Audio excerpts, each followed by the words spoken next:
যে আল্লাহ যখন কোরআনে আসহাবুল কাহাফদের কথা বলেন, গুহার ভেতরকার সেই যুবকদের কথা বলেন, তাদের অনুপ্রেরণা কে ছিল? কে অনুপ্রেরণা দিয়েছিল? কি বলেছিল সে? আরে আজকে আমার সেই খারাপ লাগছে, কেউ ভালো কাউকে চেনো? দাঁড়াও, পাহাড়ে উঠতে উঠতে দেখি টিকটকে কোনো মোটিভেশনাল ভিডিও পাই কিনা। পাহাড় বেশি উচ্চ তো এজন্য। তাদেরকে কি মোটিভেট করেছিল? তাদের ভেতরেই শক্তিশালী এমন কিছু ছিল যা দিয়ে পুরো সমাজকে তারা চ্যালেঞ্জ করেছিল, সেই তরুণ বয়সেই, তাই না? বলুন। এমন না যে আসমান থেকে কিছু একটা নেমে এসেছিল বা তারা নবী হয়ে গিয়েছিলেন। তারা তো শুধু সাধারণ কিছু তরুণ ছিলেন, একদম সাধারণ যুবক, কিন্তু তারা মোটিভেটেড ছিলেন। মোট কথা আমি যা বলতে চাচ্ছি তা হলো, কোরআনের শক্তিশালী যে কথা বলা হচ্ছে তা হলো মৌলিক হিকমাহ, মৌলিক জ্ঞান, মৌলিক ভদ্রতা, সঠিক কাজ করার ক্ষমতা।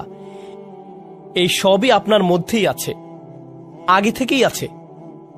আরেকটা জিনিস বলবো আপনাদেরকে, কিছুদিন আগেই বলেছিলাম আরেকবার, ইদানিং আমি বেশ ফিল্টার্ড হয়ে গেছি, মানে আগের মতো আর ভদ্র নেই আমি, এটা কাজেই লাগছে বেশি।